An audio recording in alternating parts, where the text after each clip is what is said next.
All right, well, we are live now on Facebook. Yay, it's cooperating this week. I appreciate that, everybody, last week for being so patient with me in technology. Tony has nicknamed me Tech. And I told him my gamer handle is actually Cyber, which is the art and science of technology in Latin. So you guys get a little history from me. So welcome, everybody, to So You Want to Compete TV episode 9 with our hosts, Corey and myself, Stacia from Strength and Grace Promotions, and Victoria from Fit and Furious. Don't forget, you can always go watch previous episodes on our YouTube channel, on our Facebook page, and then today, crossing my fingers, I'm getting things posted to Instagram TV. So yes, again, all the technology. If you haven't been with us before, the way it works, Corey runs our episodes, Victoria is in charge of all our swag and giveaways and our awesome TV sponsors, and I'm doing all things tech. So in order to actually win one of these awesome giveaways, you need to say hello in the chat, either on Facebook Live or on Zoom or on Victoria's watch party.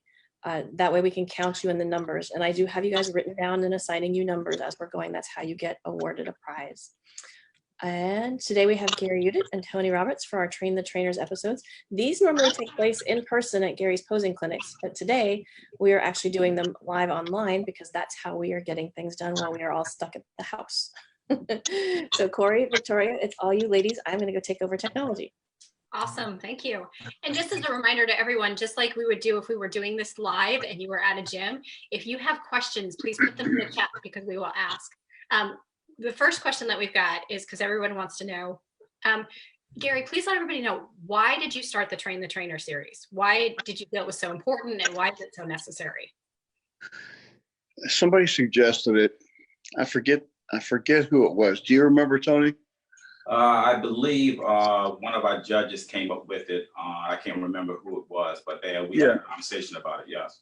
We were at a contest in Maryland or Virginia, and a competitor came on stage who was really good, a men's physique guy.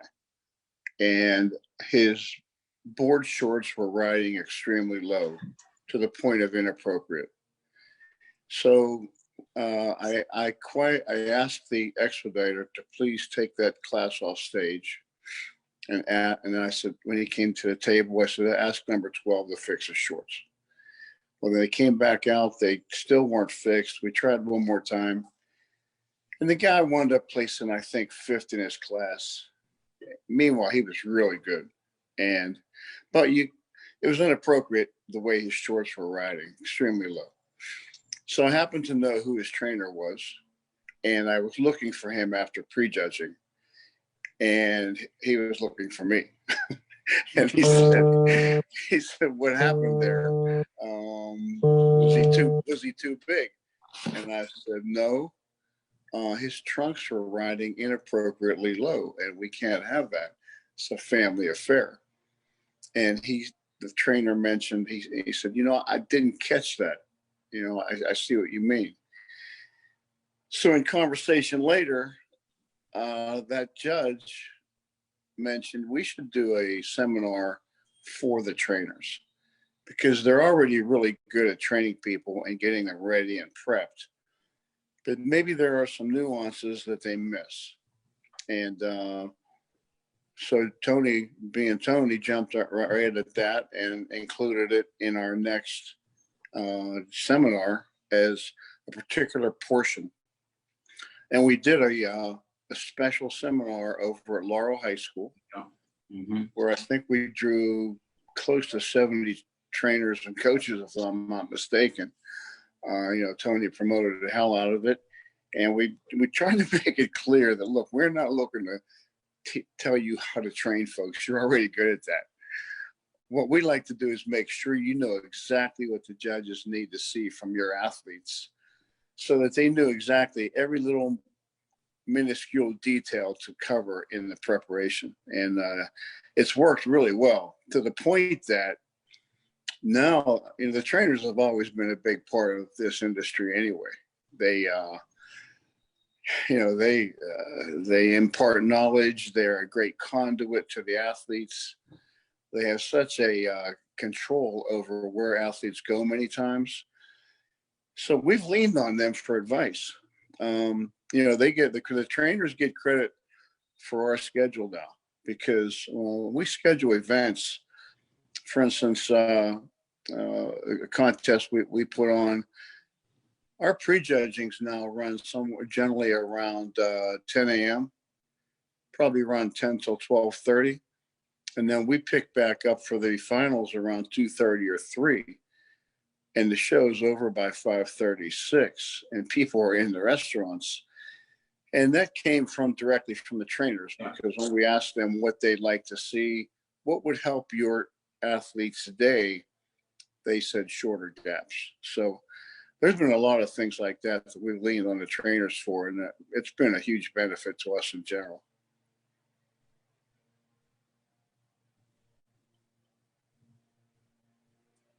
Corey, you're muted. Yep, I'm on mute. One of the questions that we had coming in from some of the new competitors is, what are your thoughts on coaches? Do you recommend a new competitor reach out to a coach? And then the second part of that question would be is, what would you recommend them look for when they're looking for a coach? The coaches are invaluable. You know, I think Tony would agree that back in the day, we were stuck with making mistakes, and that's how we learned. We made the most ridiculous mistakes you can make in our prep as young athletes. And now with the advent of coaches and trainers, competitors don't have to make those same mistakes in their preparations, and it saves them a lot of time and a lot of agony. So the coaches and trainers are valuable. When it comes to choosing one, it's a matter of an interview process, basically. Yeah. And you make appointments for consultation. Most trainers' consultations are free, and sometimes they'll even offer you a free training session so you can get an idea how they would go through the training process. And then you got to figure out whether it's a good fit for you, because you're going to spend a lot of time with that person, and personalities have to fit, the way they approach you, the respect they have for you. It's all very important. So it's got to be a comfortable fit. So it's an interview process, basically, to find someone that you really like, not to mention the fact that referrals go a long way. Yeah. You know, if you're looking for a 65-inch TV, you're probably going to ask your friend where they got theirs, and what luck or not bad luck it did or did not have. And it goes the same with this, or if you're looking for a plumber or anything it might be, referrals go a long way. Would you agree with that, Tony? Yeah, most definitely. I mean, like you mentioned, back in the day, we didn't have trainers, things like that. So we tend to lean towards magazines, just to get the information to see exactly what approach we should take towards a particular show. Now, as far as reaching out to a coach, yes, do your due diligence, do your research. Also look at some of their athletes to see what type of package they bring to the stage. Because if you are keen on conditioning and you notice that a coach do not necessarily bring their athletes in condition, then that's something you might want to throw a red flag at. But definitely do your research and just ask around and just try to see exactly what would be the best fit. Some coaches are hands-on, and some coaches would tell you, hey, look, here's the plan, go do it, and just follow the plan. So it all depends on what works for you. Yeah, that's a large part of it, Tony. You hit right on it, in the fact that it depends on what you as an athlete need. If you need someone who is a cheerleader, then that coach has to be that type of person for you. And I'm a pretty good example of the fact that when I was training competitors, I put it right out there. I go, look, I am no cheerleader. If I have to push you to get ready for this, then this is not for you, because, I think I can speak for Tony. We've been at this a long time. Mm-hmm. And one of our jobs in the NPC is to promote the sport itself. However, I can tell you that in all of these years, I've never talked someone into competing. It's got to be a passion. You've got to want to do it. It's one of the single hardest things in the world to do. I think it's second to high school and collegiate wrestling for something that's difficult. It's hard. So you've got to want to do this. So you've got to find a coach that fits what you need, and also a coach that has the time to do what you need as an athlete. You know, if you call your coach and you need an answer on something, you want them to get back to you. So in that consulting process, you got to go to that first consultation with a lot of questions. And like Tony said, referrals go a long way. You can ask a lot of athletes, hey, who have you had great success with? And that'll give you an idea of a place to start. One of the questions that we have is that the OCB has a list of trainers on their website. One of the attendees is asking, how come the IFBB or the NPC doesn't have a list like the OCB has of trainers? You know, we haven't felt like it was a good idea to list people. I think there's some liability involved with that.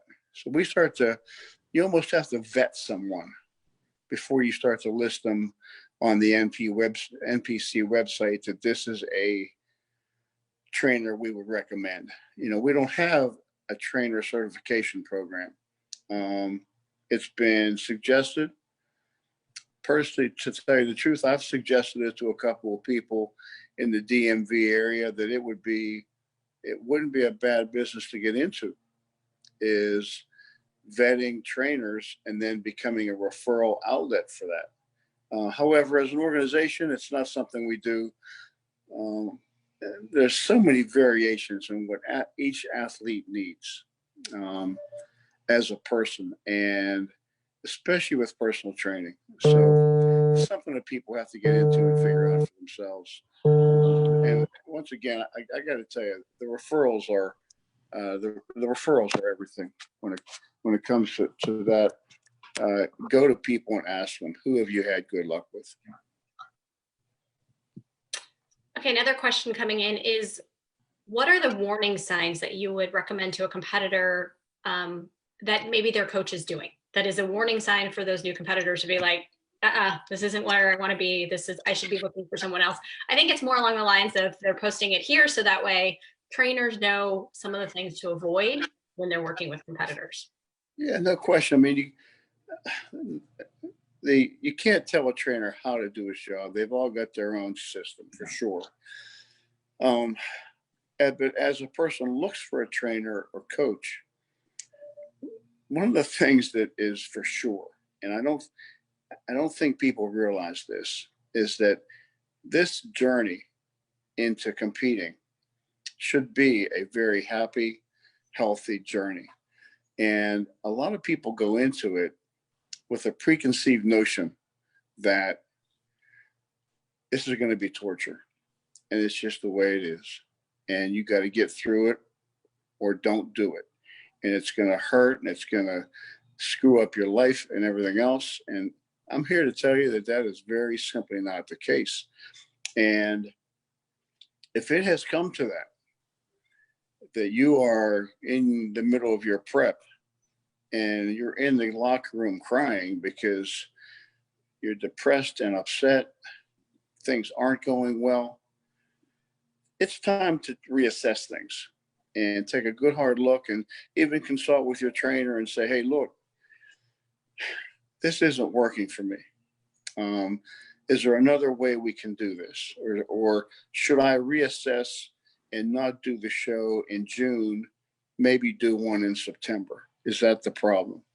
Because so much of the success or failure comes from choosing what event to do. And if a person is way out of shape, they might want to choose an event in November or even next March. And if they've made the mistake of choosing an event that's too soon, and the trainer is intent on helping them get there, sometimes the workouts can be too much. There may be overtraining. It may come into too much cardio. Maybe they're not eating enough. Maybe they're over dieting. There's so many variables, but the main red flag is that if something has gone to a point where this has become depressing, upsetting, and not happy, then it's time to reassess. Those are the red flags. Okay, so we got a couple other questions coming in. Another one that we've got here is, you touch base on posing coaches or recommendations when it comes to finding the right guidance for a posing routine. I'm going to tell everybody, make sure you tune in next week, because next week is what the judges are looking for. We're going to touch on that too. But if you could just touch base a little bit, I'm sure it's going to be very similar to what you talked about with trainers, but posing coaches. And we know there's some posing coaches out there. We talked about it a couple weeks ago where they say the trainer likes it to look this way, but it's not always the most awarded look as the judges are judging them. So if you could talk a little bit just about posing in general, trainers that recommend their clients to do something different than what the judges are looking for. Well, it's important that when it all comes down to the presentation, you can take a great body and make it look less than that with some poor presentation. So a posing coach can make or break you, even if you're in fantastic shape. Many years ago, we put together a posing instructional tape called Perfect Posing. And the reason it worked was because of the athletes we had involved. We had a lady who had won the USA and turned pro, Denise Rutkowski, and Kelly Pettiford, who was a male bodybuilder who was fantastic. They were both great, and we caught them at times when they were in great shape. However, what worked was the fact that they agreed to make themselves look bad with poor posing. So we had on screen one way to do it where you look bad, and the other way to do it correctly where you look great, just to highlight the fact that you can take a great body and make it look bad with poor posing. So it's important to get the right person. Again, it goes to referrals. The clinics go a long way, because the last clinic that we had, wow, you think about who we had there. Teresa Anthony from Figure, Tony was there, Big Rod Smith was there, Todd Howe was there. We wind up with people who are fantastic. They've been fantastic athletes. They've been great coaches. They're great judges. The wealth of information is amazing. So not a bad idea to start there. And then if there's any questions, second opinions are always a good idea. And I would just like to add, right? I mean, as far as once you do find a coaching coach, you definitely want to take a video of your routine or your posing. And then, I mean, with social media today, I mean, you can send information out to anybody. So, I mean, we are available to take a look at that if you want to share that information. And then we can give you a second opinion on your particular posing routine and or poses. Because, again, our goal from an NPC and IFBB perspective is to make sure that you're successful on game day. So, I mean, you may have a coach, you may have a posing coach, but at the same time, share that information with some of the judges that's going to be actually judging. I have a lot of trainers, coaches, posing coaches who are great at what they do, but they still reach out and they will send photos and ask for a second opinion just to get another set of eyes on that body. So, hey, look, what do you think about this? And invariably, there's little things that the smallest things can go a long way. How about this? I mean, Tony, how many times do you get somebody sending you a photo of a girl in a front relaxed, and we say, you got to drop your shoulders?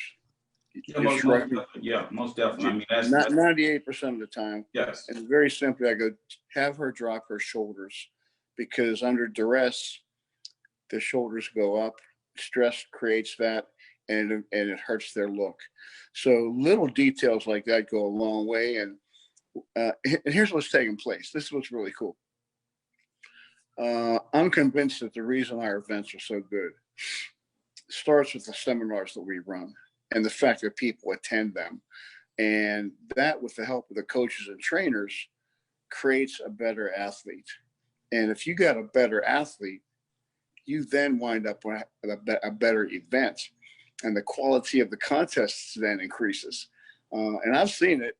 The funniest, maybe the most telling, was when I was doing an event in the Midwest in a place that shall remain unnamed. And great contest, great bodies, poor presentation. And it showed. And Tyler Mannion was there with me, head judging the event. And he said, "Do you do those posing seminars out here?" And I said, "No, it's not our area, so we don't." So I looked down, he's texting the guy who runs the area. So, "Do you run posing events, posing seminars?" And the guy said, "No, I don't. Some trainers do." He goes, "I don't think they're very well done, unfortunately." And Tyler turned, he goes, "You can tell these events here are not as good because the athletes in general are not as good." And it goes a long way. It's huge. I'm going to stop you guys before you say anything more so that we can turn it over to Victoria for some giveaways. Thank you, Corey. It's giveaway time. Let's take a little break. And our Was first, there a graphics department? Did they do that? I had to step up my game because I had too much time. But did you One of the do first time it's gonna be that, bleeped or out. did you do that, or Yeah. did you make Tony do it? No, he was expediting it, but I did it. Well, he clearly hasn't had a haircut for a while, so I'm thinking maybe he's doing graphics on it. It was a team effort.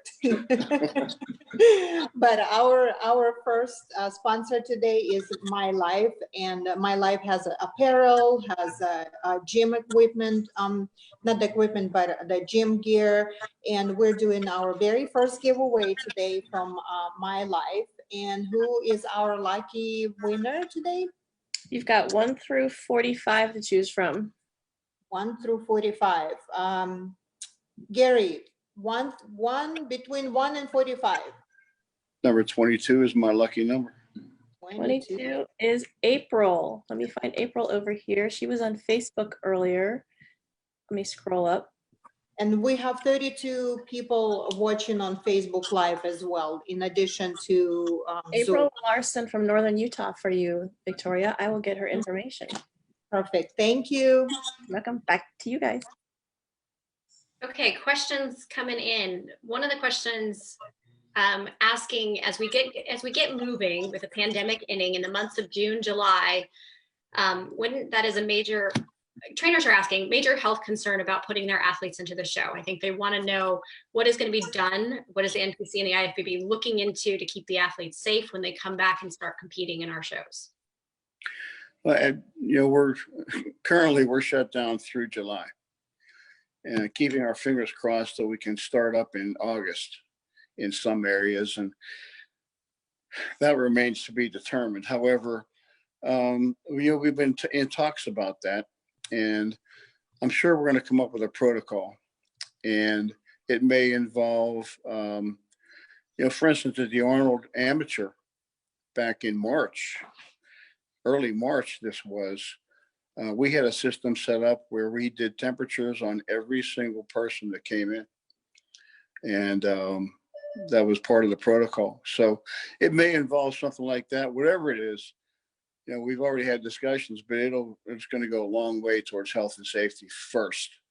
And then find ways that, you know, if there are restrictions on how many people can be in a room at one time, or how the seating should go, if there should be how much room between people seating. Generally not hard to do because you can separate people relative to side, back and forth, and straddling people. And we'll definitely find a way, but it'll be health and safety first. You can bet on that. Going back specifically with some trainer questions, would you recommend that a coach have experience competing themselves at least once for credibility and relatability? No, I found that that's not necessary. Just as in judging, that's not necessary. Person does not have to be a competitor, for instance, to be a former competitor, to be a judge. In fact, I could point out situations where people who were former competitors are horrible judges.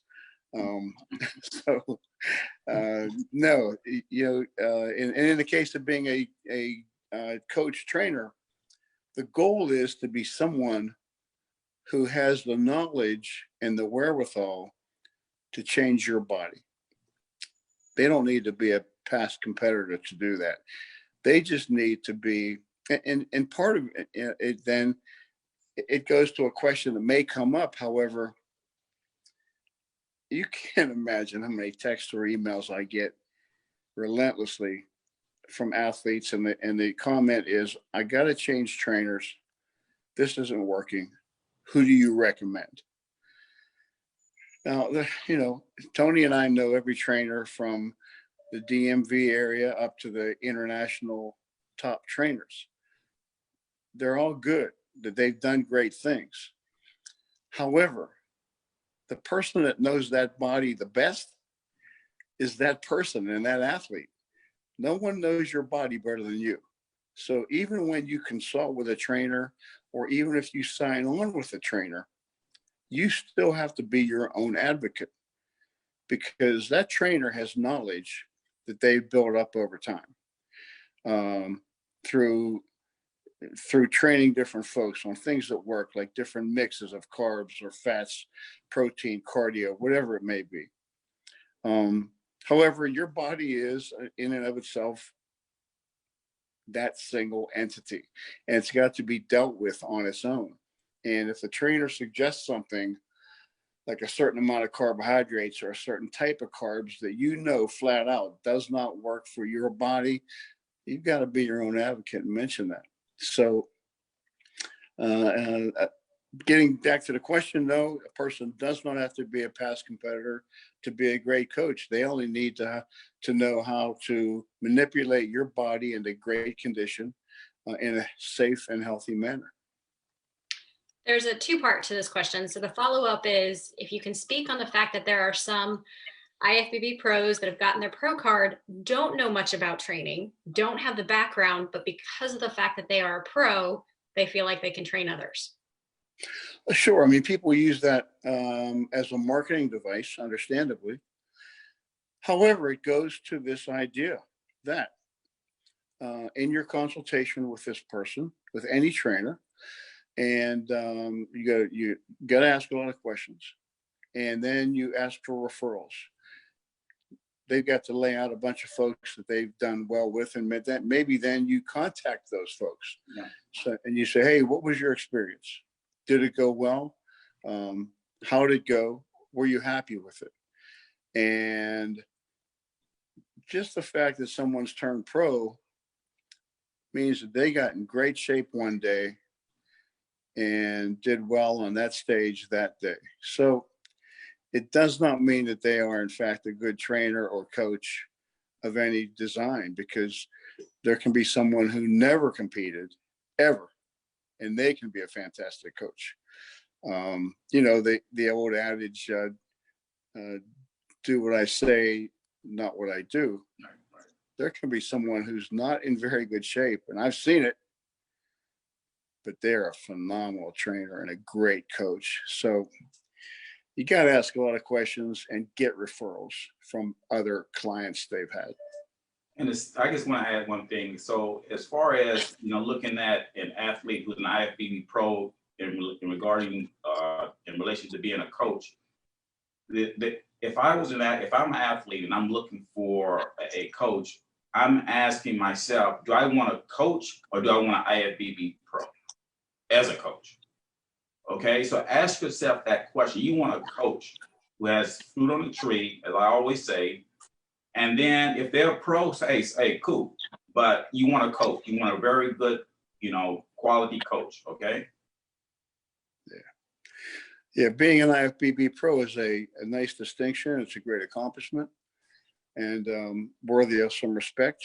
However, it does not then translate to the fact that they would be a good coach, because in fact, You know, Tony would attest to this from a number of people we've seen over time. There's a whole bunch of people out there who are built by mistake. And, you know, you get somebody who's got the moon and the stars all lined up correctly at one point in time, and this body was conceived, and it's a genetic freak. And there's so many times someone comes in to pose, and I never get involved in their prep or anything like that, but many times I'll say, so, okay, who in your family looks like this? Because you can almost guarantee if there's some freak standing there, their uncle or their grandfather or someone, there's some slam genetics involved. And that may be what took them into the IFBB pro ranks. Believe me, I've seen it. You know, where Tony's got great proportions and some great body parts. Those among us on the regional level, we probably have one or two really good body parts that will grow in a minute. These other folks that are genetic freaks, they've got every single body part, Everything. Yeah. and it just happens, and they can never tell you how. It just works, and I've seen it. You know, it's pretty cool. It's actually pretty cool to watch when someone shows up like that. Another question that we've got kind of going on what you just asked is, what if your coach is highly recommended, comes as a referral, is successful in certain divisions and not in the division you want to compete with? Would you still work with that coach? Well, no, you know, it all comes down to what the success is. And sometimes it's not even a matter of divisions. You know, there may be someone who is, in fact, has a specialty for the bikini division. For whatever reason, they've nailed it down that they know how to train the girls so that they don't get too big. They've got a nice level of fitness, nice conditioning, not too much. So they know how to dial it in. However, it doesn't mean that every single one of their competitors is winning events. That's just impossible. So even someone who's good at a division doesn't mean they're going to be good with everyone in that division. And the fact of the matter is that if it's not working, there's another trainer out there that may fit better for you. And it's not something that anyone should take personally. I've seen scenarios where they do, and it's wow, you know, even up to the very top level, and I mean Olympia level athletes, they change trainers the way we train socks. And they're looking for the better mousetrap and who can get them in shape. And so switching to a different trainer it's not a slap at that trainer. It's not disrespectful. Hopefully they don't take it that way, because for the trainer, there's another athlete down the street who will hook up with them. But for you, there's another coach who will work better and get you in the kind of condition you want to be in. Next question comes about teams. Is it really important to be a part of a team, and does that affect your placing in any way at a show?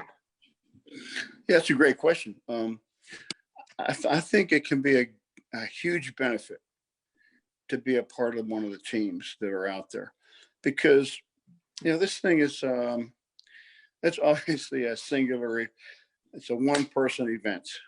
You're doing it by yourself. And a team can create camaraderie so that you're cruising along through this prep and it's difficult and you're having a bad day, and maybe you can reach out to a teammate and vent to them or talk to them for counsel, and it can be a help.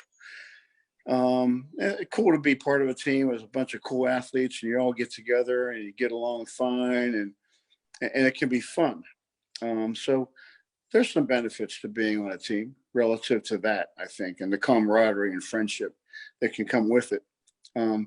However, it has no benefit towards someone's placing, because, you know, our judges, when you walk on stage, you don't, somewhere on your suit, it doesn't have a logo of your team. or you don't have a tattoo or some kind of a spray thing that has your team logo on it. So no one knows what team you're on. The judges don't care. They don't have the time to track that stuff. So it actually has no benefit at all relative to placing by the judges, because and that's something that people would find out if they test judge one time. They would see that the judges are simply down there trying to get it right. And there's no conversation about, hey, whose team is this person on? Are they on team XYZ? Because I like that guy. He's really cool. Doesn't work that way. So there's no benefit and no higher placing to be had by being on a team. I'm going to turn it over for a giveaway because there's a couple questions coming in and it'll probably take longer so that we don't interrupt. So we're going to turn it over to Victoria for a giveaway. Thank you. Sorry, I was caught a little bit off guard, but I'm always ready. I'm always ready. Where's the graphic, please? We have the giveaway graphic, please. Okay, thank you. I know Tony put a lot of time into that. That's awesome. Let's Hey, man, take look, a little. I know who wears pants in that family, my man. So I know.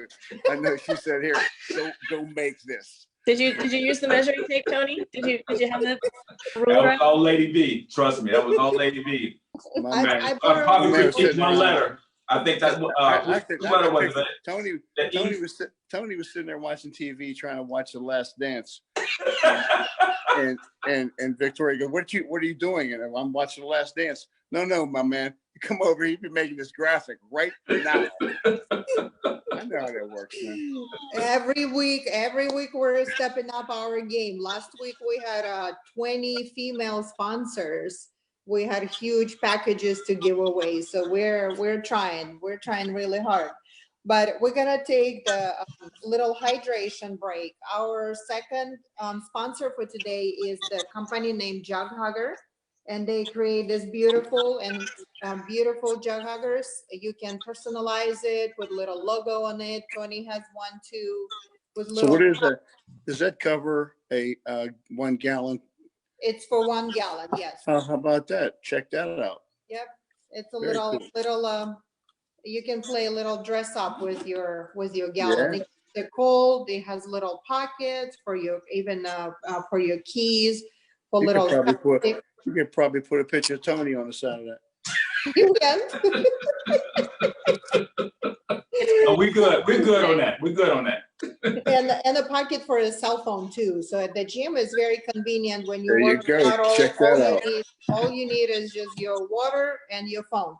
You So could today, on that side where it has the cell phone, he could probably put a little thing there of oil, just in case he wants to oil up while he's working out. Getting some shots. Just in case, I mean. Hey, those days are gone. Those days are gone. Very cool.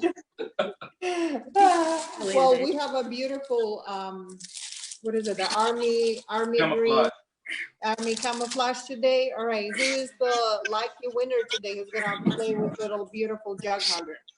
Well, we've got 70 people online, but only 52 have checked in. So, and Gary wandered off. So now you have to pick 1 through 52. All right, Mr. 20, let's do this. Let's go with 32. 32 is Jody Sweeney. And I've got to figure out Jody. Oh, Jody is on the Zoom chat. So there you go, Jody. If you message us your contact information, we will get that all taken care of. Congratulations. Congratulations. Right. Corey, back to you. Okay, I'm going to read this one because it's got a lot to it. So did I understand correctly that an individual competitor, not a coach or someone with an existing relationship with the show's judges, can email the judges for the show they are competing in with photos of their front and back pose to ask for feedback or even a video? If so, how would we get their contact info? Well, what we do is for every event, the head judge sets up a panel of feedback judges, and they assign a different division to each judge. And then the contest photos generally appear online Tuesday or Wednesday or Thursday after the event. And that's when we then also advertise who the feedback judges are. And we tell the athletes, you then have a week to reach out to them with a front and back shot to that prescribed judge for your division, and they will get back to you. And they want to know, can they do this prior to the show? Getting feedback ahead of time. I think we try to stray away from it as the show gets too close. You know, and because sometimes what we've run into is this, and someone, well, we want to be a help, and sometimes someone says, they'll send me something a month out or so, and they'll go, do you think I'm on time for this? And I go, well, I think you need to be harder. However, you get down to the last week, the last couple of days, and if someone sends photos and this has happened, and I say, well, you know, you're looking a little too hard. And then they make some changes and it goes well or not. And then they're upset because of what I said. So if we ask people to go ahead and use that system if they'd like to, if they're looking for timing purposes. However, we try to shy away from it as the show gets really close. So let me just add something. I know here in the Mid-Atlantic zone, we offer that feedback system. So Gary, I don't know if all the other different zones have that feedback system or not, but in the Mid-Atlantic zone, most definitely. Well, it's, yeah, there aren't a lot of zones that do a lot of the things we do. From what and this is seriously, it's just what I've come to find out. I mean, some zones don't offer a feedback system. And just as an aside, we were somewhere and, you know, at all of our shows, we have a morning MC who, as you come out on stage, they say your name and number. I think it's a nice thing to give the athlete a little more exposure. And I came to find out that no one else does that. Because I said to somebody at one of the shows, where's the morning MC? And I think it was Sandy Williamson who said, you realize you're the only one that does that. No one does that. So at any rate, yeah, we're customer service first. However, I think what we are leery of, Corey, when you asked that question about pre-contest feedback, what we're leery of is starting to tamper with someone's prep. And, you know, especially we're talking about this thing here with coaches, trainers, that's their job. You know, they know what someone should look like. I'm probably more prone to answer when it's a trainer asking me. The trainer reaches out and says, hey, here's a photo. I got this guy. What do you think? Should I go fuller or harder? In that case, I'm probably more prone to reach out to him and say, yeah, you know, he needs to be fuller. Or I'll say, yeah, his fullness is cool. However, you know what, you got to get him harder because razor sharp works. So I think that's how that works. I think that's a great way to put it. And I think that's exactly what they were asking. Some of the trainers are asking that are watching, how do they get started in the NPC? So if they are a trainer, they're looking to train athletes, what's the best way to reach with athletes, connect with athletes, and get started in the NPC training athletes? Obviously, social media goes a long way. And especially if they're posting photos of their successes that they've had with athletes, because, you know, this day and age, Facebook, Instagram, Twitter, this generation is all over it, and they are looking for somebody, and they're checking out athletes. So if they see someone they like, they're probably then cruising through their pages, Instagram, Facebook pages, to find out who it was that trained them.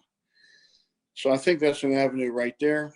I think coming to the contests is huge because you can actually meet people in person. You know, after a contest is over or after a division is over, I see people in the lobbies all the time handing out business cards. So I think that's a good avenue too. But posting successful athletes is a great idea. That's what people want to see is what have you done lately? I think that's great. I also know as a promoter of shows is that we have seen some of the trainers in the area, if they sponsor a show, that was one of the #1 requests we got as promoters is that they said, how come there aren't any trainers that sponsor shows? Like, why aren't they there? Why aren't they a part so that we could go talk to them, so we could go say hi to them? So I think that's one of the ways that they could definitely do too. Gary, I've heard, oh, sorry. No, I'm sorry. Just to mention quickly on that. Yeah, that's something that it's a slippery slope. I'll tell you why. It is a great avenue for them to get a table, promote their business. And all we have to do is be very careful that people don't get the sense that a trainer who sponsors a contest immediately gets better placings for his athletes. Yep. Now I have confidence, I'm sure of it, in our panel of judges. I know their integrity and discipline, that they have no clue who trains someone, nor do they care. But you know, everything's about perception, and the fans and competitors themselves. We don't want them to get that sense that if a trainer has a booth, they're going to get a better placing. So sometimes it just goes to make sure the trainer conducts themselves in a certain way. I know the judging is going to be correct. I also then need the trainer not to be going around saying, hey, you know, I'm hooked up with the judges, so come with me, you're going to do better. That can create a situation. Yep.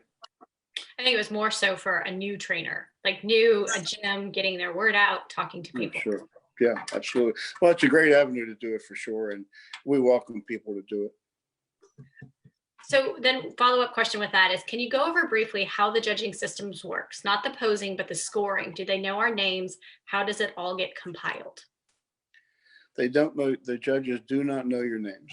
They're handed a piece of paper for each division that has the numbers, competitor numbers, the people in that class.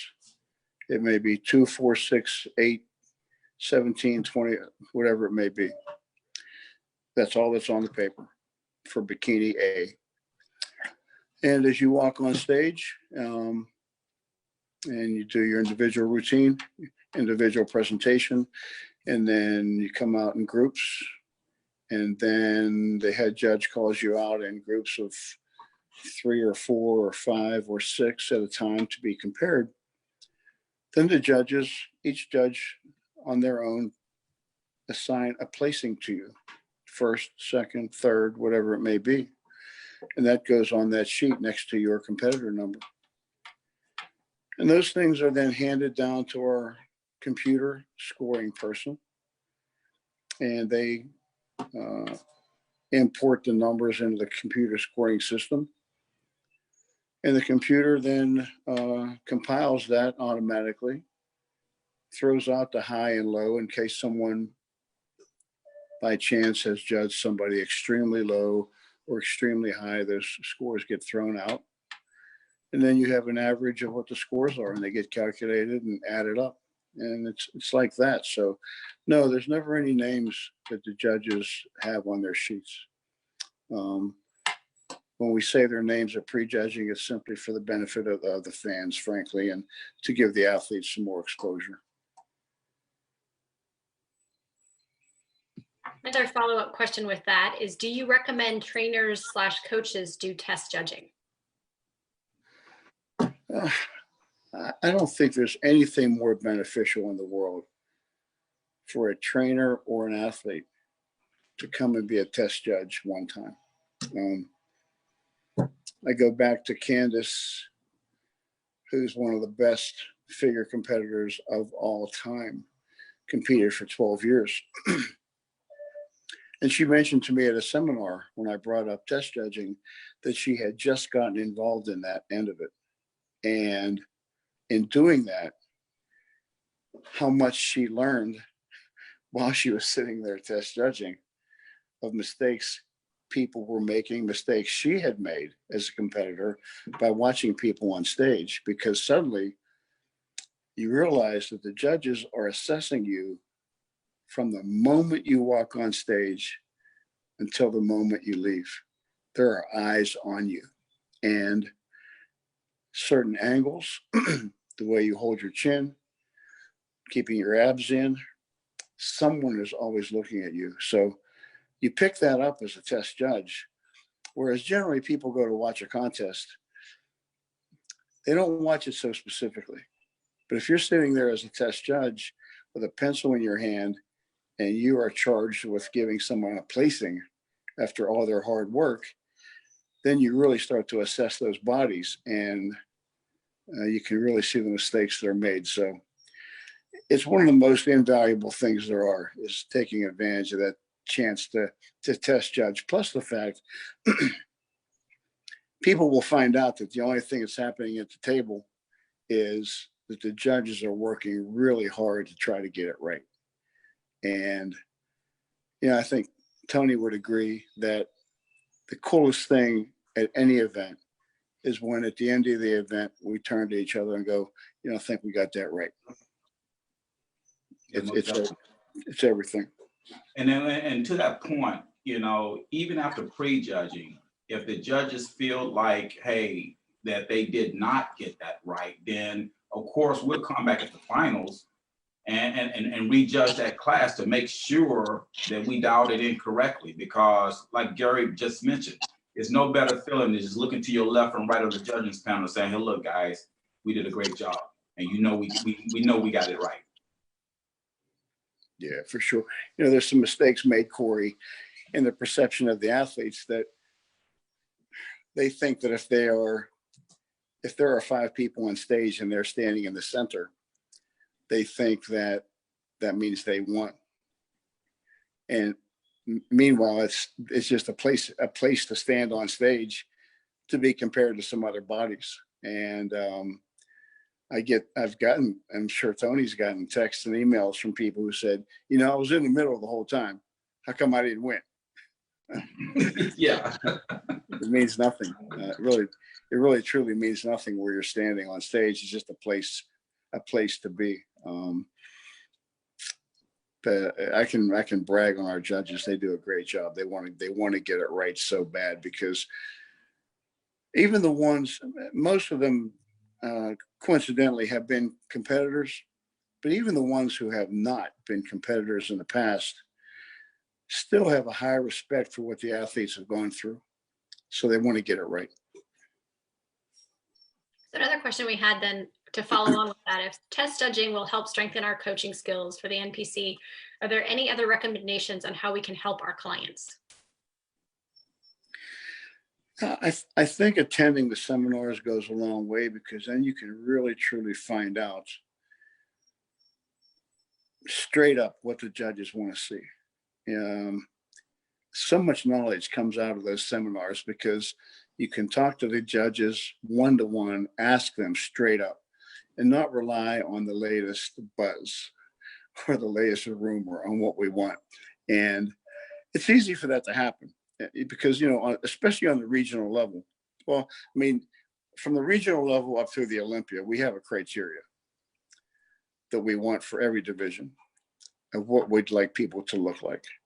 And a lot of it's based on marketing, because we want people in the audience to think that I'd like to look like that, or I like that look. But either way, who among anyone on the regional level has that exact look for the criteria? It's rare. There's generally something missing. So, especially on the regional level, many times someone wins who did not fit the criteria 100%. Maybe they're a little little too soft or maybe even a little too hard.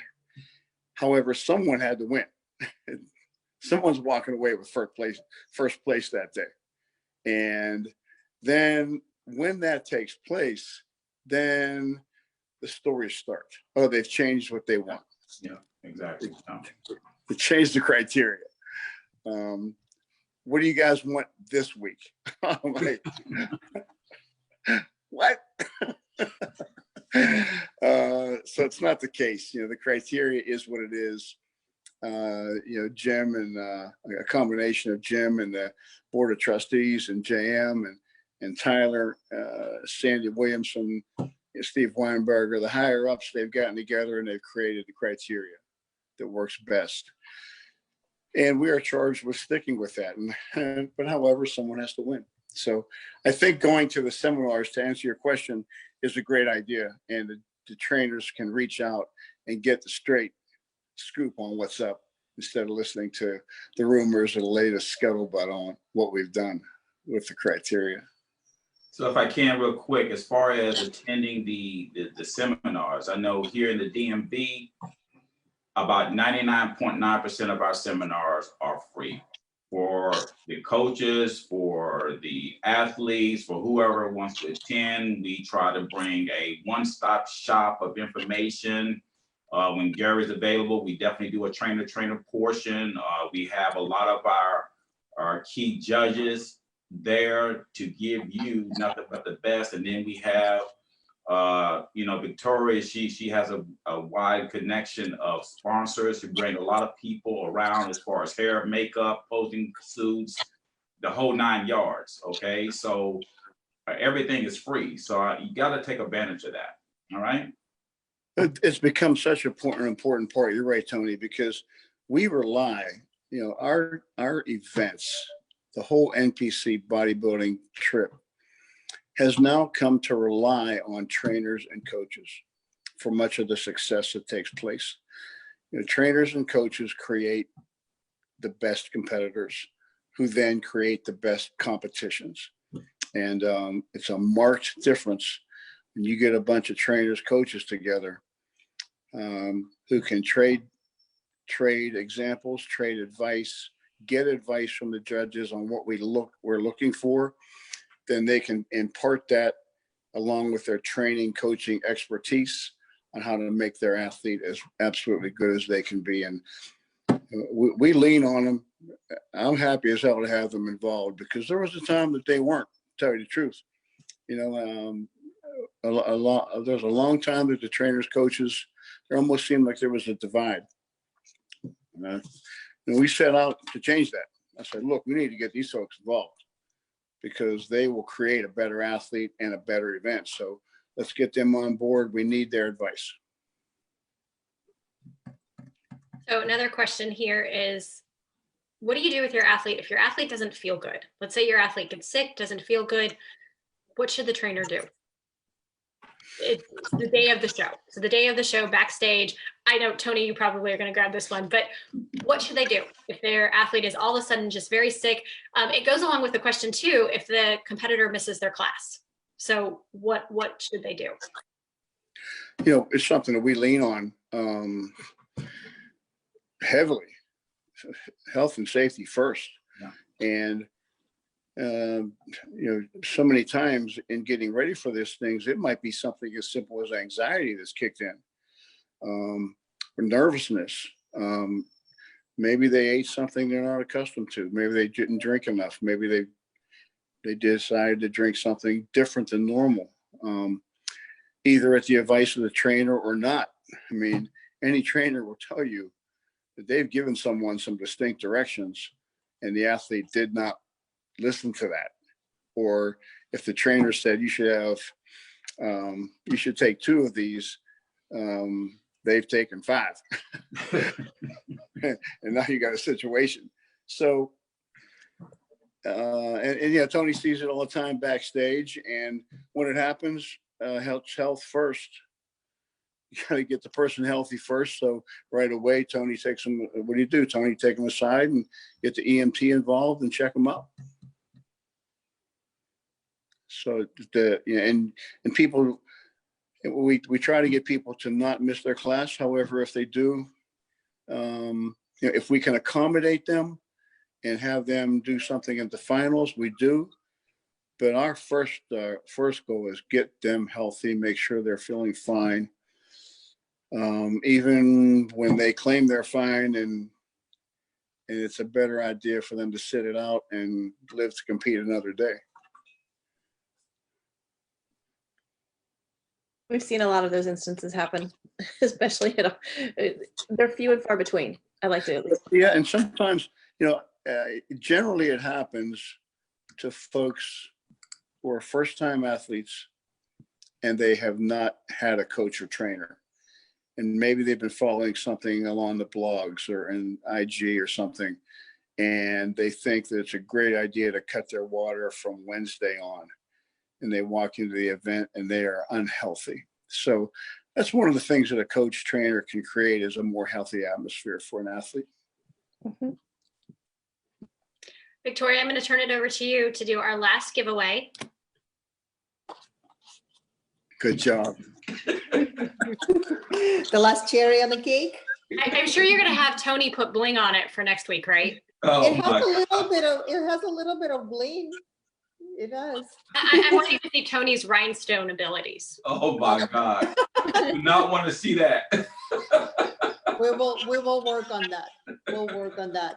Well, first of all, thank you everyone for joining us. Thank you, Gary, for a lot of information. If you guys are looking for show information, for any type of information, GaryUdit.com, everything is posted and updated. Also, NPC News Online, a lot of great information when it comes to posing. Please follow and join So You Want to Compete page, because all our webinars, YouTube videos are posted there, and follow us on Instagram as well. We advertise a lot of events there. We had to cancel posing clinic that we were supposed to have in April, but we're working on the dates that we'll be updating the next one. If you know of someone who owns a small business or would like to advertise themselves on our events, reach out. If you know of someone who needs, who would like to participate and do giveaways, also reach out to us. So our last amazing giveaway will be from our weekly sponsor. It's My Sporty Shop, and Daisy, she always helps out every week. She's very, very generous. I'm wearing her top today, wearing the leggings as well. And her apparel is amazing, and she just has such a beautiful, generous heart. And she always very, very generous with everything. And who will be our last cherry on the cake? I'm still buying you a shirt that says that. We have had over 80 people join us so far today, and we have had about 59 people checked in. So 1 through 59. Gary, pick your number. 8, number 8. Number 8. 1, 2. 8 is Elizabeth Maurice. I believe Liz is one of our IFBB pros from New York. Oh, yay. Congratulations. Congratulations. That's awesome. Let me circle her name so I have it done there. So just in case you guys are wondering, I do assign everybody a number, just like we do at shows. So everybody gets a number, and I don't pay attention to the names until I have to go call on them. So thank you guys all for joining us today. We are at the hour mark. Next week, we are doing what the judges are looking for. So we'll be back again with Gary. We'll probably pull Tony in to help us out too, and talk about all the things that go on stage and off stage, as well as any of your other questions that are happening. Post that. After that, I believe we're doing stage preview, and we're crossing our fingers that we're going to be able to bring the promoters from the Mid-Atlantic zone on in the near future too, so we can talk about shows. I know everybody's curious about when the next show is, and I honestly think it's when the next show is. I don't think anybody else can add to that any better. Something I can tell you is that obviously everyone's concerned about when things are taking place or not. And I can tell you that if they go to the website, GaryUdit.com, or go to NPC Mid-Atlantic.com, our entire schedule is there. And as soon as we hear something about an event, if someone has had to cancel or postpone, I tell my brother, he gets it up on the website immediately. So if people track npcmidatlantic.com, they'll see any changes. I guarantee we would let people know if something is not going to take place. Appreciate you guys so much for taking the time to do this. It's such a great conduit to the athletes. So much really cool to get the opportunity to see the graphics abilities that Tony has, something that I wasn't really aware of. Pretty cool. Something that we will, just to let you guys know, something that we will be getting back to in 2021 is highlighting our IFBB pros in the DMV area. We're going to do some really special stuff for people who have turned pro from the DMV area. So that's going to kick up in 2021 at all of our events. We'll be doing some cool things to recognize them and give them the exposure that they highly deserve, and go from there. So speaking for Jim Mannion and JM and Tyler, I really appreciate what you guys are doing here. Thank you. We're having fun with it. It was one way that we could give back to everybody. We're so used to being out in the community every weekend. When the season started and we suddenly weren't at shows or clinics, we were all like, okay, we got to do something, especially, Corey's an extrovert. I'm an introvert. I'm happy to sit behind the computer screen, but she wants to talk to people. Yeah, I need people. Yes. So that concludes our Train the Trainers event today. Thank you guys all for joining us. We appreciate each and every one of you. This is why we do what we do. We have fun doing it. We've been with the industry, either on stage, off stage, around the stage for a many number of years, and get to see you guys soon on a stage coming near you. But we will be back again next week. And thank you, everybody. Have a great weekend. See you guys.